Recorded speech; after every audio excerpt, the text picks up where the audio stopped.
Universe books, audio and video books, 2 in 1.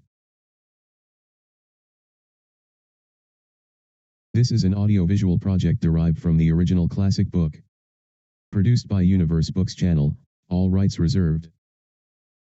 Universe Books presents, From Poverty to Power. By James Allen, 1906. Chapter 5. The Secret of Health, Success, and Power.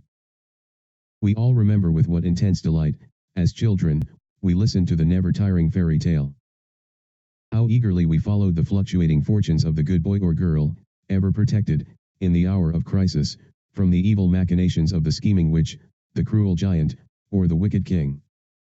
And our little hearts never faltered for the fate of the hero or heroine, nor did we doubt their ultimate triumph over all their enemies, for we knew that the fairies were infallible, and that they would never desert those who had consecrated themselves to the good and the true.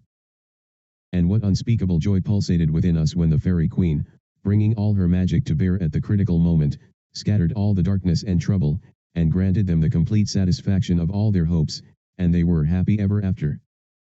With the accumulating years, and an ever-increasing intimacy with the so-called realities of life, our beautiful fairy world became obliterated, and its wonderful inhabitants were relegated in the archives of memory, to the shadowy and unreal. And we thought we were wise and strong in thus leaving forever the land of childish dreams, but as we re-become little children in the wondrous world of wisdom, we shall return again to the inspiring dreams of childhood and find that they are, after all, realities.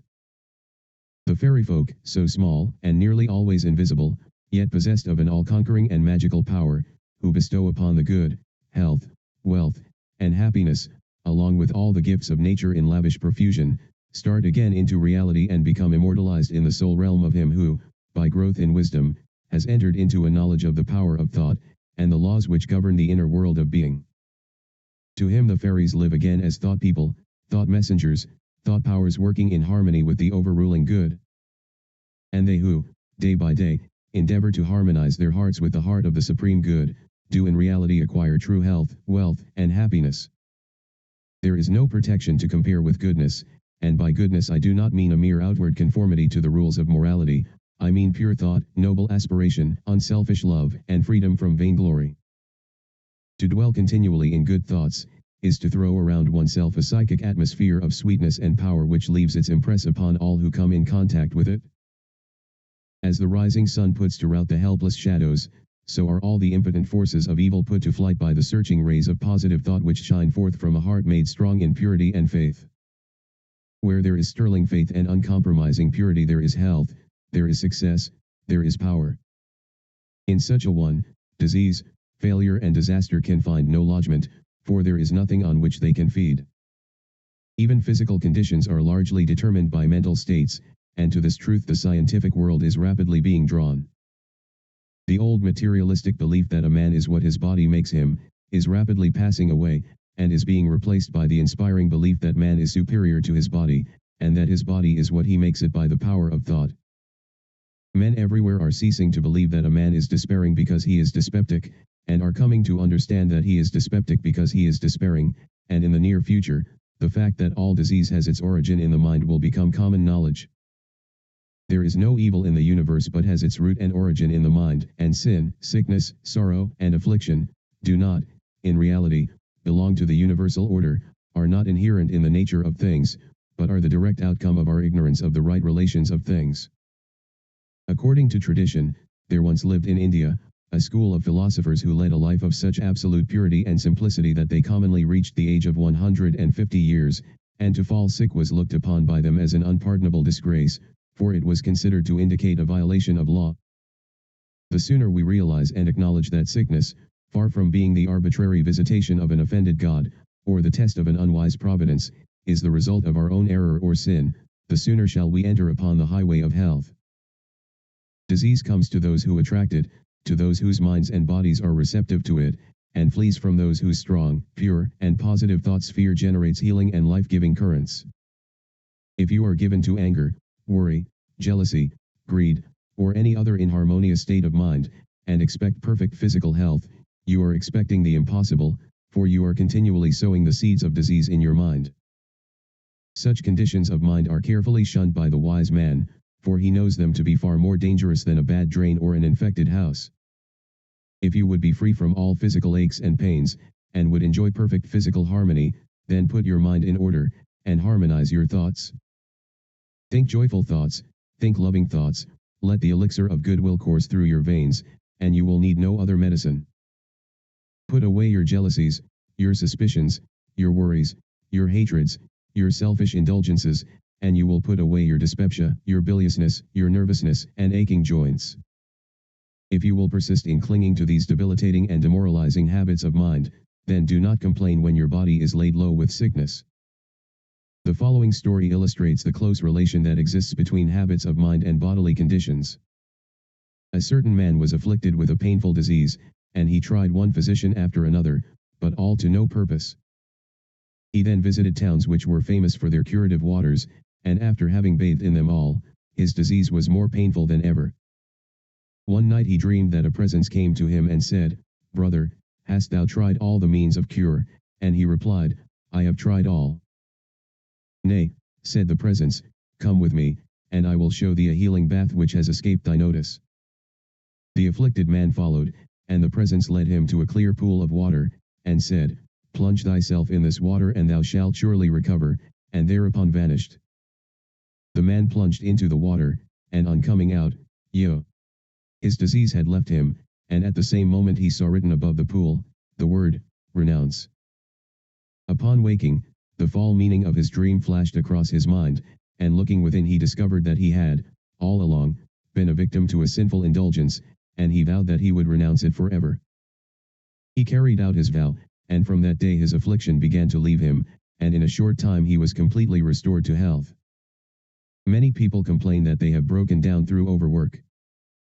In the majority of such cases the breakdown is more frequently the result of foolishly wasted energy. If you would secure health you must learn to work without friction. To become anxious or excited, or to worry over needless details is to invite a breakdown.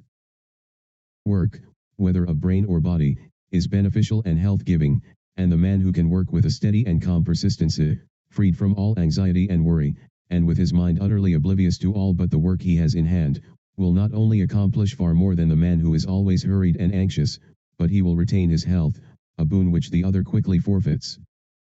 True health and true success go together, for they are inseparably intertwined in the thought realm. As mental harmony produces bodily health, so it also leads to a harmonious sequence in the actual working out of one's plans. Order your thoughts and you will order your life.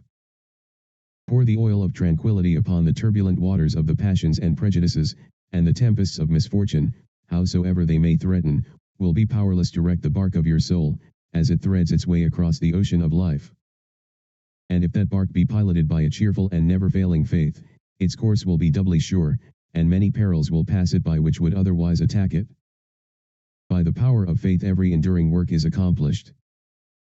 Faith in the Supreme, faith in the overruling law, faith in your work, and in your power to accomplish that work, here is the rock upon which you must build if you would achieve, if you would stand and not fall.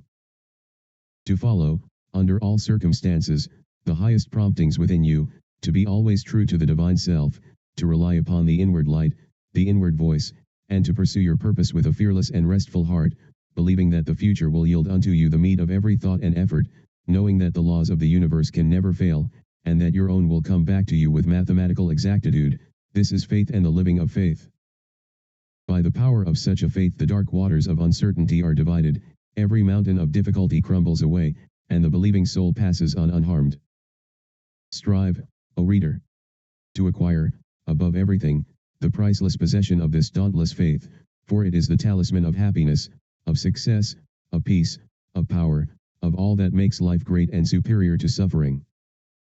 Build upon such a faith, and you build upon the rock of the eternal, and with the materials of the eternal, and the structure that you erect will never be dissolved, for it will transcend all the accumulations of material luxuries and riches, the end of which is dust. Whether you are hurled into the depths of sorrow or lifted upon the heights of joy, ever retain your hold upon this faith, ever return to it as your rock of refuge, and keep your feet firmly planted upon its immortal and immovable base. Centered in such a faith, you will become possessed of such a spiritual strength as will shatter, like so many toys of glass, all the forces of evil that are hurled against you, and you will achieve a success such as the mere striver after worldly gain can never know or even dream of.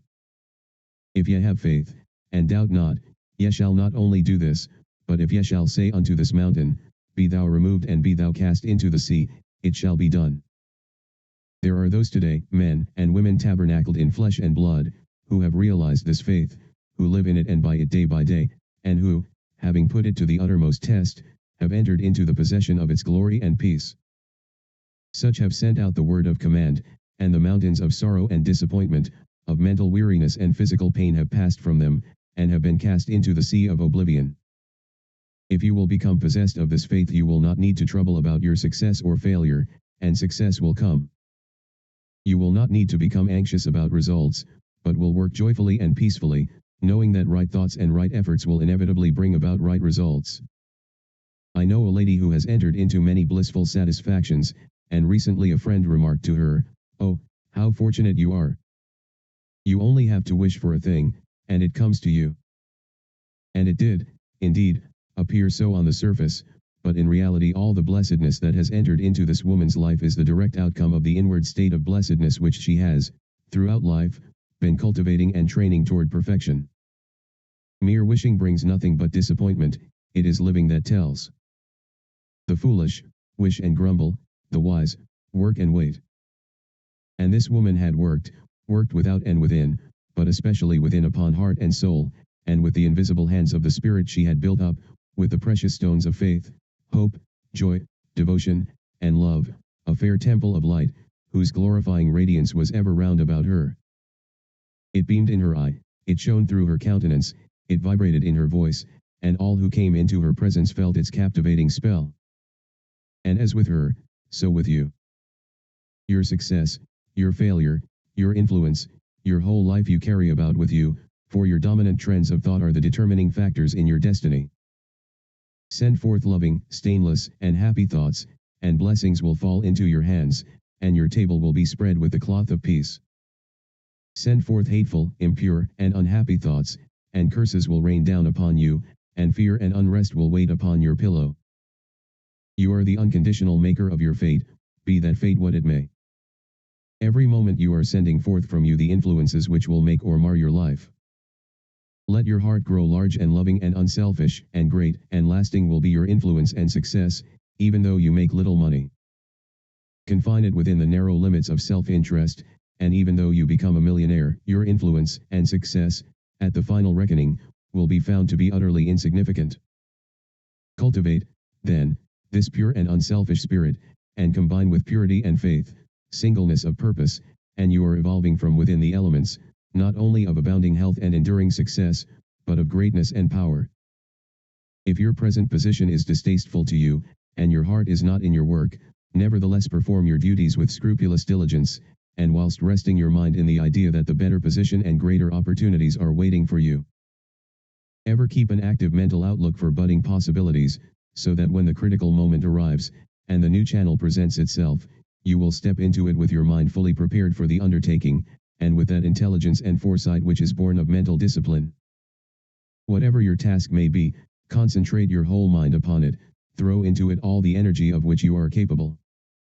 The faultless completion of small tasks leads inevitably to larger tasks. See to it that you rise by steady climbing, and you will never fall. And herein lies the secret of true power. Learn, by constant practice, how to husband your resources, and to concentrate them, at any moment, upon a given point. The foolish waste all their mental and spiritual energy in frivolity, foolish chatter, or selfish argument, not to mention wasteful physical excesses. If you would acquire overcoming power, you must cultivate poise and passivity. You must be able to stand alone. All power is associated with immovability. The mountain, the massive rock, the storm-tried oak, all speak to us of power, because of their combined solitary grandeur and defiant fixity, while the shifting sand, the yielding twig, and the waving reed speak to us of weakness, because they are movable and non-resistant, and are utterly useless when detached from their fellows. He is the man of power who, when all his fellows are swayed by some emotion or passion, remains calm and unmoved. He only is fitted to command and control who has succeeded in commanding and controlling himself. The the hysterical, the fearful, the thoughtless, and frivolous, let such seek company, or they will fall for lack of support, but the calm, the fearless, the thoughtful, and let such seek the solitude of the forest, the desert, and the mountain top, and to their power more power will be added, and they will more and more successfully stem the psychic currents and whirlpools which engulf mankind. Passion is not power, it is the abuse of power, the dispersion of power. Passion is like a furious storm which beats fiercely and wildly upon the embattled rock, whilst power is like the rock itself, which remains silent and unmoved through it all. That was a manifestation of true power, when Martin Luther, wearied with the persuasions of his fearful friends, who were doubtful as to his safety should he go to Worms, replied, "If there were as many devils in Worms as there are tiles on the housetops, I would go." And when Benjamin Disraeli broke down in his first parliamentary speech, and brought upon himself the derision of the House, that was an exhibition of germinal power when he exclaimed, "The day will come when you will consider it an honor to listen to me." When that young man, whom I knew, passing through continual reverses and misfortunes, was mocked by his friends and told to desist from further effort, and he replied, "The time is not far distant when you will marvel at my good fortune and success," he showed that he was possessed of that silent and irresistible power which has taken him over innumerable difficulties, and crowned his life with success. If you have not this power, you may acquire it by practice, and the beginning of power is likewise the beginning of wisdom. You must commence by overcoming those purposeless trivialities to which you have hitherto been a willing victim. Boisterous and uncontrolled laughter, slander, and idle talk, and joking merely to raise a laugh, all these things must be put on one side as so much waste of valuable energy. St. Paul never showed his wonderful insight into the hidden laws of human progress to greater advantage than when he warned the Ephesians against foolish talking and jesting which is not convenient, for to dwell habitually in such practices is to destroy all spiritual power and life. As you succeed in rendering yourself impervious to such mental dissipations, you will begin to understand what true power is, and you will then commence to grapple with the more powerful desires and appetites which hold your soul in bondage, and bar the way to power, and your further progress will then be made clear. Above all, be of single aim, have a legitimate and useful purpose, and devote yourself unreservedly to it. Let nothing draw you aside, remember that the double-minded man is unstable in all his ways. Be eager to learn, but slow to beg. Have a thorough understanding of your work, and let it be your own, and as you proceed, ever following the inward guide, the infallible voice, you will pass on from victory to victory, and will rise step by step to higher resting places, and your ever-broadening outlook will gradually reveal to you the essential beauty and purpose of life. Self-purified health will be yours, faith-protected success will be yours, self-governed power will be yours, and all that you do will prosper, for, ceasing to be a disjointed unit, self-enslaved, you will be in harmony with the great law, working no longer against, but with, the universal life, the eternal good. And what health you gain, it will remain with you, what success you achieve will be beyond all human computation, and will never pass away, and what influence and power you wield will continue to increase throughout the ages, for it will be a part of that unchangeable principle which supports the universe. This, then, is the secret of health, a pure heart and a well-ordered mind. This is the secret of success, an unfaltering faith, and a wisely directed purpose, and to rein in, with unfaltering will, the dark steed of desire. This is the secret of power. All ways are waiting for my feet to tread, the light and dark, the living and the dead, the broad and narrow way, the high and low, the good and bad, and with quick step or slow, I now may enter any way I will, and find, by walking, which is good, which ill. And all good things my wandering feet await, if I but come, with vow inviolate, unto the narrow, high, and holy way of heart-born purity, and therein stay, walking, secure from him who taunts and scorns, to flowery meads, across the path of thorns. And I may stand where health, success, and power await my coming, if, each fleeting hour, I cling to love and patience, and abide with stainlessness, and never step aside from high integrity, so shall I see at last the land of immortality.